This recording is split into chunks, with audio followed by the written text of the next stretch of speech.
listening to 27 Talks Podcast. Step into the world of hair. We've got ideas and stories to share. Supporting salon culture and life. We'll provide the education. One talk at a time. You're listening to 27 Talks Podcast. With your host, Arrojo. We'll tell you all you need to know. Let us be your inspiration. Won't you join us for the ride? One talk at a time. This episode, Amber sits down with hair icon Nick Arrojo. Well, hi, and welcome to 27 Talks. Today, I am thrilled and over the moon because I happen to go on social and request the biggest favor of someone who is so incredible for just a little bit of their time. And lo and behold, this fantastic human said yes, and I could not be more thrilled. So I would love to introduce not only a wonderful, phenomenal hair educator, a hair icon, salon owner, product developer, need I say more, Mr. Nick Arrojo. I am so phenomenally thrilled to have you with me today. Thank you so much for being here. My pleasure. I'm looking forward to chatting to you. Well, I have been in this industry since 2005, and you were one You're a of... baby. You're a baby. Not entirely. I came into it late. So career-wise, a baby. Yes, we'll leave it at that. But one of the very first shows that I actually had the privilege of going to was Premiere in Orlando, and you happened to be there. It, like, as a very new stylist, it blew my mind to see these things that were kind of paving the way of what this industry has in store. And I, as a young stylist, could not have been more excited. And I just want to give you a quick shout out and say thank you so much, because you had a hand in that excitement that I still try to bring to behind the chair every day. But I want to hear about how you started behind the chair. Maybe not that it was 2005, but I really would love to hear. Tell me a little bit about how you fell into hair. Well, I went to an all-boys Catholic school, and I was quite intelligent as a young man, as a young boy, and but I really wasn't into anything academic. I was really into fashion and music, so I started DJing when I was 12 years of age, and by the time I'd got to 14, 15, I was really interested in meeting girls. Being in an all-boys Catholic school, it wasn't such a great thing. And I really was into music because I was a DJ. So when it came to leave school in England, you leave school at 16, I thought the best job would be a job that I could meet girls and listen to music all day. And therefore, the hairdressing salon became the perfect place. But once I started working in the salon at 16, I quickly realized that, Nick, if this is what you've chosen to do, you've got to do it to the best of your ability. So that's been my mantra since 1982, and it continues to be my mantra in 2020, which sounds like the future, but I'm in the future. You have made the future in this industry. You have had a hand in that. That's for sure. What an incredible journey. And you have just, there's so many people in this business that you have had a hand in, client-wise, as in, behind the chair-wise. You're phenomenal. So thank you for all those years. I'm not going to get out of the salon tonight. My head's going to be too big. Well, you'll just be there for your clients in the morning. So it's good. Good. I will be every day, 7 days a week. So when I first started, I actually started working with a Bumble educator in my early beginnings of my career. And then I decided that not only one, mentorship an apprenticeship was enough, I needed two. And so my second stint, I ended up actually joining the phenomenal company of Sassoon. And Right. At that time, my creative director and educator, Mr. David Goodwin, had this photo that was like burned into my brain that was hanging in the office. And I had actually told him one day that I had first bumped into you at this event at Premiere. And I'm like, oh, I met Nick one time. He's like, oh, your old pal Nick. I'm like, well, I mean, I was very young and excited. He goes, let me show you something. And he showed me this photo. And it is incredible, this picture is. And I went ahead and sent it over to you as we were kind of planning all of this. And so grateful that David had it for us to share. And I would love to hear a little bit about that picture and that time and that place and what that was like for you. Okay, so, you know, when I started working as a hairdresser, I went to work in the nicest looking salon in town, which was a suburb of Manchester. And the salon looked really nice, but it really didn't provide the level of education that I was striving. I felt like if I was going to do this and do it to the best of my ability, I needed to find the best place to learn. And Vidal Sassoon was a place that I thought I'd never get the chance to work for, because I come from kind of like a very working class type family. We didn't really have much, but we had enough of everything that we needed. But, you know, I felt like Sassoon's was a little too fancy, and they didn't let my kind in. But as it happened, I kind of, you know, forced myself into the Sassoon organization, and I got an interview, and then luckily they gave me a job. And a little fun fact from David, I had to change my name because my real name's David. And there was already a David there. So I was Wayne for about 3 hours before I realized that Wayne didn't sound good. And then I was pretty much told that I had to choose my name straight away, because I'd already chosen Wayne. I wanted to change it. And in those days, people didn't have time for a little assistant, you know, changing this and that. So I became Nick, and I've been Nick for the last 38 years. So I've got two names, David and Nick. And when I started working for Sassoon, I was really kind of in awe, because I knew I was with very talented people. I was in an international set. It was a very exciting time. And the salon and the team, you know, some of the people in that picture there, you know, Peter Bradley, who was the general manager. You got Mark Hayes, who was the artistic director, is now the global artistic director.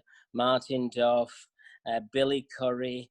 You've got so many great people in that photograph. Some of them still work for Vidal Sassoon. I know Diane, who was a dear friend of mine. So it was a special time. It was a special place. And I was very fortunate to be a part of it. And it really kind of helped shape who I am today, because they were very much into structure and discipline. And I think that if you're going to have a successful career, there are two things that really have to be the bedrock of you. Because while you can be successful if you don't have those things, I think you have to have a lot of luck. And I think that realistically, most people have to work to get a lot of luck. So I'm thankful I had that beginning. I was at Vidal Sassoon for 10 years. I rose through the ranks on a very steady pace. And I learned a lot from a lot of great people. And, you know, I learned, you know, kind of like the foundation of what I am today. But, you know, I always say, let's not look back and go, oh, the good old days. The good old days are ahead of us.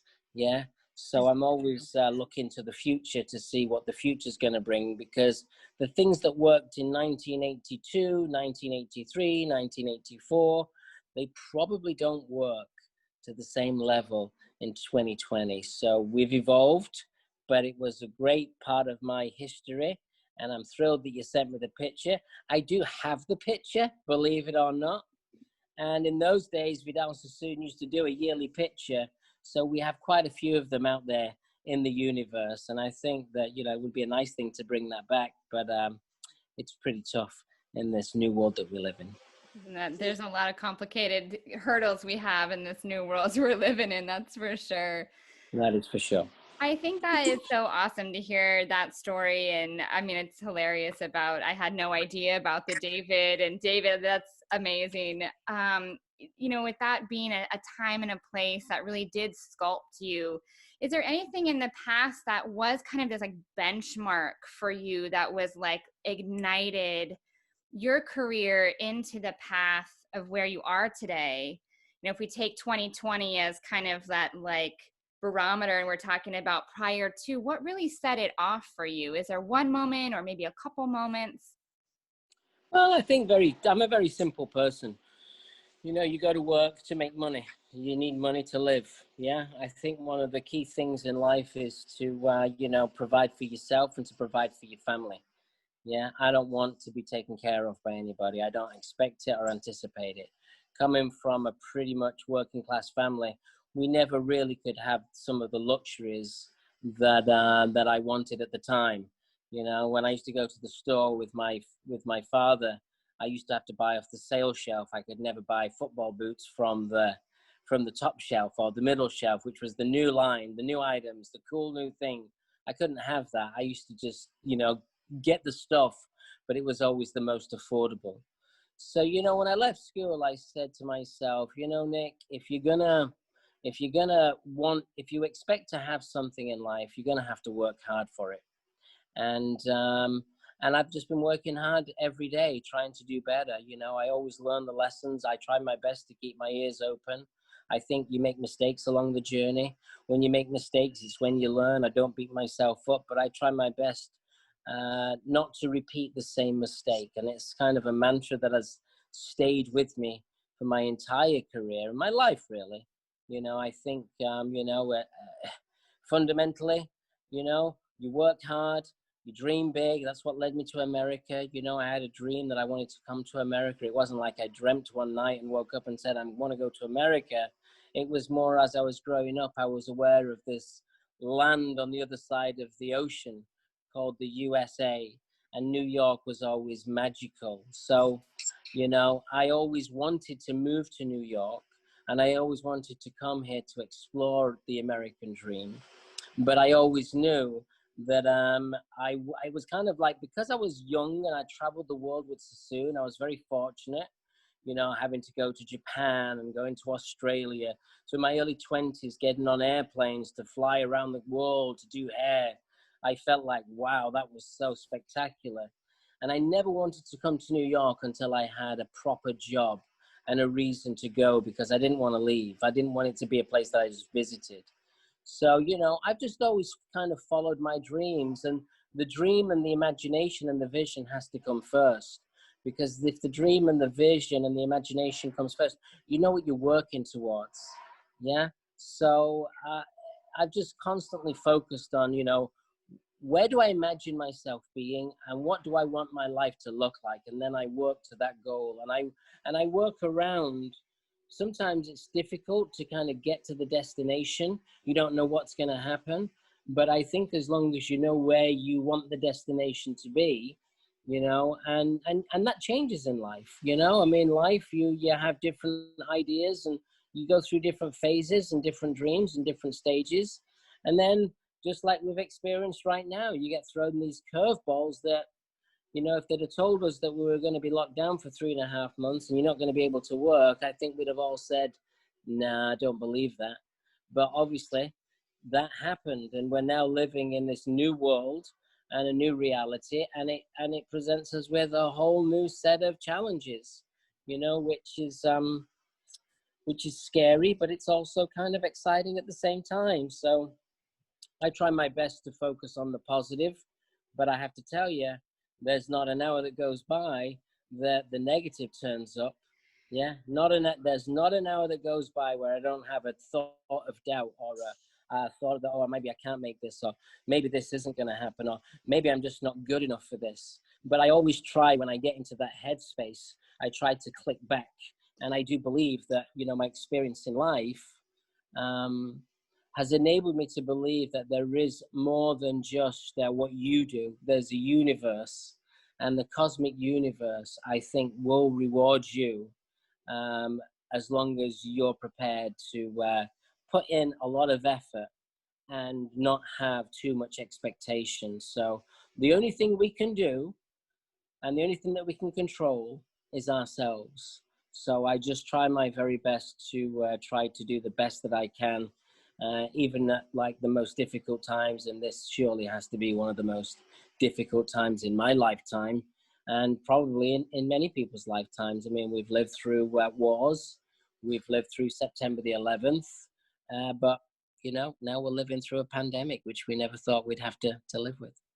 It's unprecedented and it is so daunting. And I'm right there along with you. Like, I'm just nodding every step of the way here as you're saying this, because it's true. Those negative thoughts, those worries, those fears, everything does creep in. And how do we just snag that, rein it back in, and just put all that effort forward to move at lightning speed and do it in the most positive way, like arm in arm with each other, raising each other up. I mean, that's really why I even began doing these conversations, because I wanted to hear from voices just like you who have a positive message, who can say, you know what, yes, everywhere you turn, the news is crazy. Everywhere you turn, people's lives are so turned upside down, but yet this is the way that we can persevere through this. And I have a short list of things that have happened during shutdown and then just on the other side of shutdown that have been so immensely positive. But is there something that you can think of that you're like, you know what, if it wasn't for this craziness that we're in, I wouldn't have had whatever? I mean, what is there anything that comes to mind for you? You know, I think every lesson's a learning lesson. I think at my age and at my stage, you know, going through this has made me learn a lot about society. It's made me learn a lot about this country. It's made me learn a lot about the world.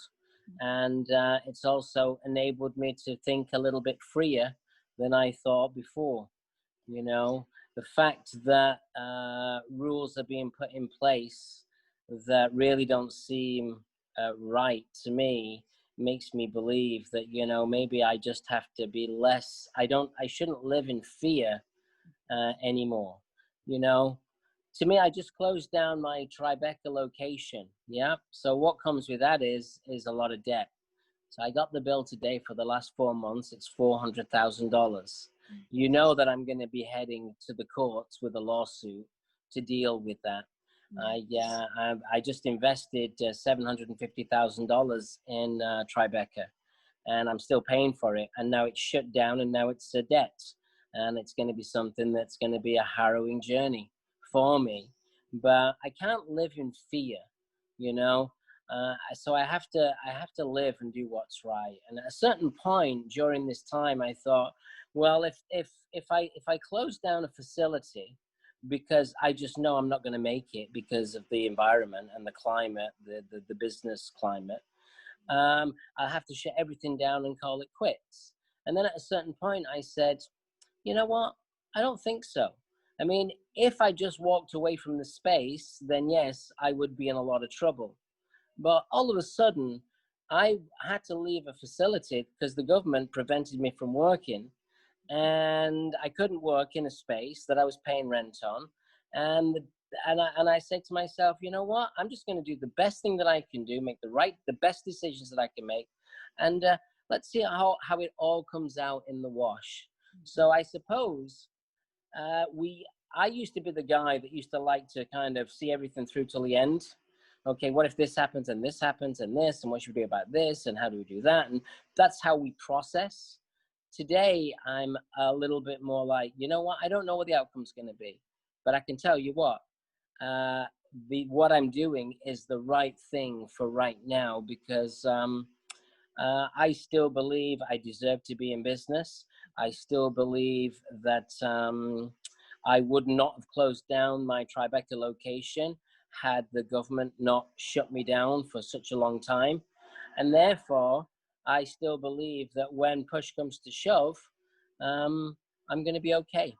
Yeah. And I think that, you know, you just have to try your best to stay positive. You know, you have personal challenges, you have professional challenges, you have family challenges.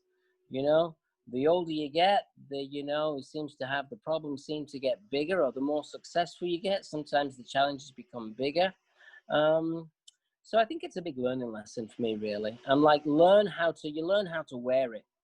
It's a little bit like when I first moved into my location here in Soho, and I had to give the landlord $24,000, actually $32,000, 3 months security and 1 month's rent. $32,000, number one, to give to somebody was like shocking for me. But today, it's like you learn how to wear these responsibilities, and you learn how the costs become, the money becomes something that you can cope with so much more. When I first started thinking my rent was $8,000 a month, I would lived in fear thinking, I'm going to pay 8,000 a month. And then, before COVID, my rent was 200,000 a month, and I was still sleeping. I was still getting up, and I was going through it. There were good days, there were tough days, but I'd managed to build a big business. And I'm a firm believer that if you do it once, you can do it again. And I'm a firm believer that, I can navigate the highway, and you don't have to have the badge that says you're the smartest one in the crowd. I think, oh, you've got all this experience. I don't have to wear the badge. You don't have to have the badge. No one's going to give you the badge. I just think we have to tackle our challenges day by day. Believe in yourself. Get out of bed. Put one step in front of the other. When you start going down down the kind of negative, disbelief, woe is me, you become the victim. Try and do something to get you busy so you can change your mindset. It's a bit like a child. I've got children. I've got two of them. And the best thing to do when they're not doing well is to change the topic altogether. It's like a shock therapy. So if they're upset about something, you try and change the mood as quickly as possible, and it takes them to a different place.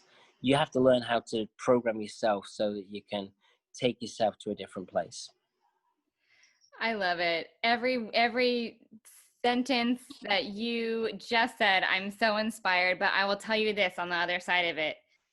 You have an entire industry that is going to be clapping and cheering and making sure that all of that hard work that you're doing and all that positivity that you're doing, we're backing you all the way. And I'm going to say it from the other side of the industry, because you've got this, and we as a salon community have this.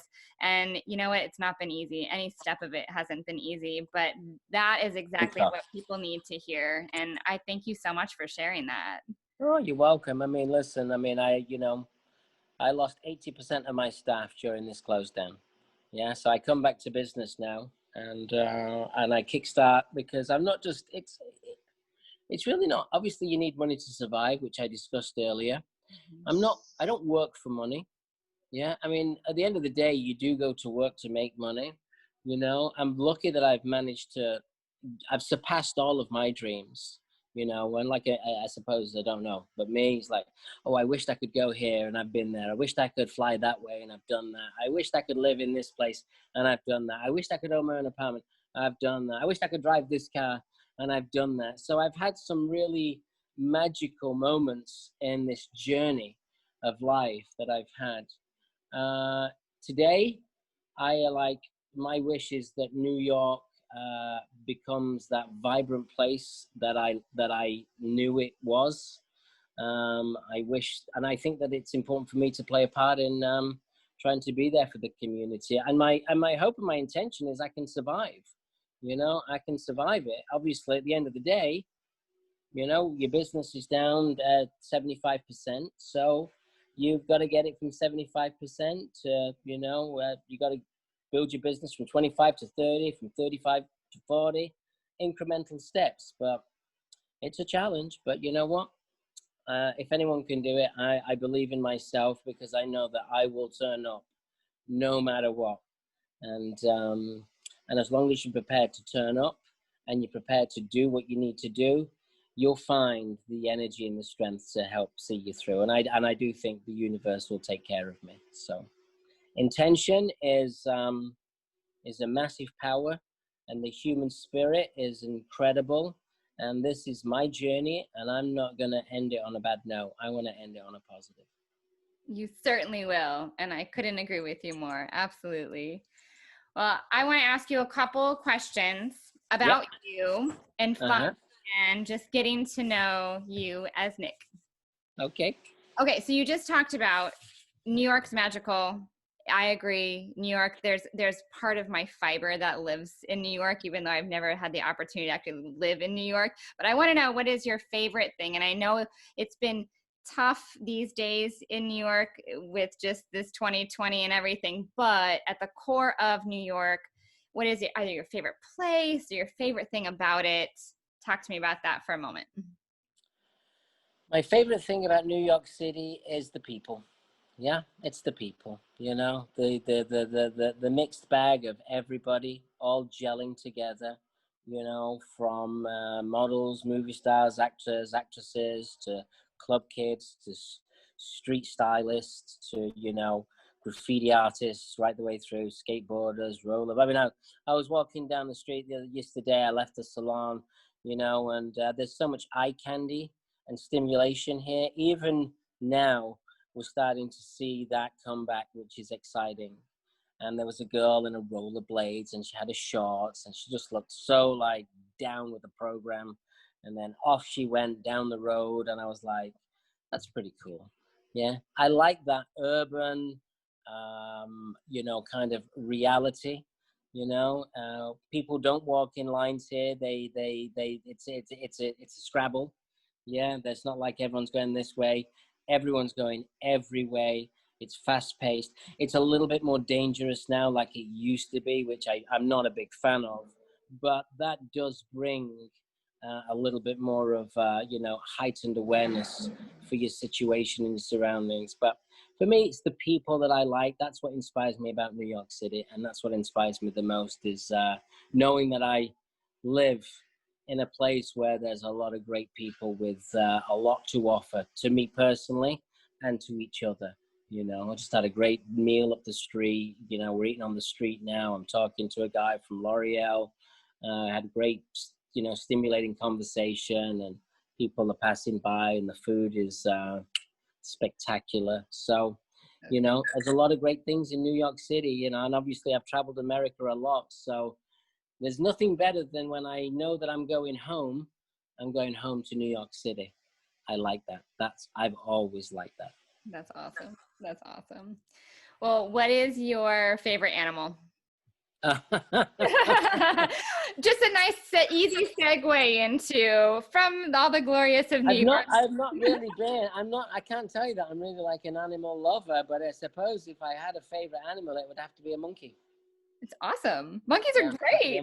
I think monkeys are very, very cool. But I don't have pets. I've never had pets. No dogs, cats, or any of that stuff.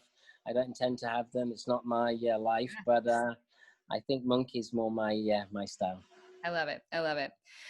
So be it that we're stylists and we all are our own breed of crazy and neurotic, what is your behind the chair quirk? Like, what is the one thing like you can't proceed doing with the service until it's handled?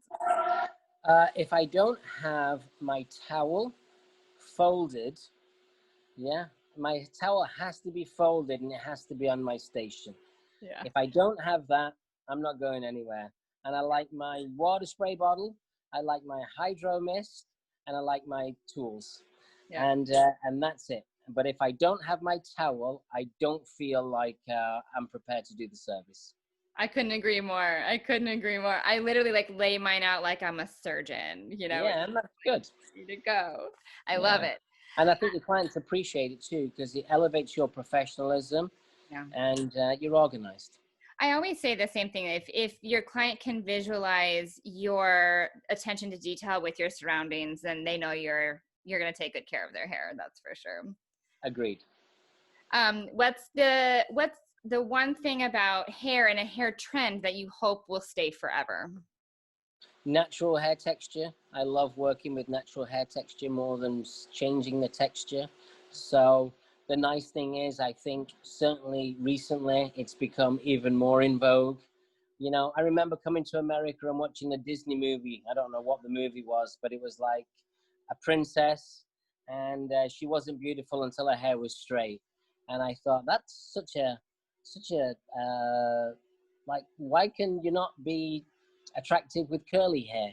So the fact that we are so much more in tune with curl and natural texture and wash and wear hair, to me, I think is that's what I love the most. I agree. I love that. Who inspires you? Well, there's a lot of inspiration out there. I have had a lot of mentors. I don't really follow too many people, to be honest with you. The people that inspire me the most are the people that I work with every day. And what inspires me is when I get to watch them and I get to see them grow and do great things. And then that inspiration comes back to me because it just feels exciting to see somebody evolve and develop. Such a rewarding feeling. Absolutely. That's fantastic. I know in the 80s you were saying about DJing and being, into kind of the club scene, but today, what is your favorite either band or music? What are you into? Well, I've always been into house music. I'm still into house music. The EDM scene is something that I like. I like that kind of music. When I was 12-year-old, I started playing punk music. But then by the time I'd hit my late teens, house music was super popular. I was part of that in 1987, part of the movement. And I still continue to be inspired by, that kind of upbeat dance music. It gets me going. That's awesome. That's awesome. Well, my last question Oh, for you'll you. see me with a glow stick. I've had a Oh, glow stick. yes. Yeah, you got to get out there. I was talking to the incredible Miss Sonia Dove, and she was saying that she's always at, Burning Man and loving the EDM scene as well. We got into talking about all of that as well, which was fantastic. But it's Awesome. hard not to be excited about that, right? Upbeat music. Awesome. The last question I have for you is, what makes you laugh? Oh, you know what? That's good. That's a great question. My children make me laugh the most. When they laugh, I laugh. Yeah. Because, they're 10 years of age, they're twin boys. They say things that are so unique. They grow up so fast these days. And when I hear them laugh, it makes me really have a great time. Because you know what? You're only as happy as your saddest child. So when both your kids are happy, then you're okay. As soon as those kids came into the universe, I said, you know what, Nick Arrojo, it's not about you anymore. It's about your boys. So, I am a very proud father. I love my kids. And as long as they're happy, I'm happy. And when they're really happy, I'm really, really happy too. That's amazing. That's amazing. Well, I can't thank you enough for sharing not only your journey, but what does inspire you, getting to know a little bit about you as well. But truly, your words are so inspirational. And I just hope that even if one single stylist or salon owner hears this, that they feel like they can get through this too, because I know they can. I know you can. I know I will. We are very strong in this business, but it takes people like you, and your voice matters. So Thank you. so grateful for having you on the talk. It's being a salon owner is one of the toughest jobs in the world. Yeah, you're relying on other people. When you have a salon, you're relying on other people to perform for your reputation. And we're in the reputation business. It's not a high profit job. It's a low profit job. And we have to do a lot of micromanagement and sometimes babysitting. Yeah. And people have very sharp memories. Yeah. But not only is it a very difficult, tough job, it can be an incredibly rewarding job, because we are really helping to shape young people, and a majority of them are female. So we can have a very positive influence on their livelihoods, and hopefully, I always say, when you give, it's way better than receiving, and when you give, you get way more reward by giving than by taking. So I'm going to continue doing what I do. I hope salon owners find, their sanctuary and their happiness with their intention. And even though this is tough and this has been a tough time, I'm sure that collectively we can all, work together, stay together, and hopefully soon we'll be able to all hang out together, and maybe we'll get that hair show experience again that you had, that you spoke about earlier, so that we can, keep the magic going. And, in our industry, we're licensed to touch. We share so much. It's not just about the creativity. It's also about, kind of the humanity. And we're very knowledgeable people because we know society, because they're our clients. So I think it's been very rewarding for me personally, and I just wish everybody a lot of luck, and just always try and stay as positive as you possibly can, because That's the only thing you can do in life. You're only in control of yourself, so do the best you can and stay positive. And thanks very much for inviting me on your great show, and good luck with it. Well, thank you. Thank you. And just all the love, and you're amazing. I'm going home to tuck my kids in bed from the unessential, essential hairdressing. You are very essential. Very, very essential. Well, I thank you and enjoy your evening. Got it. Take care. Bye-bye.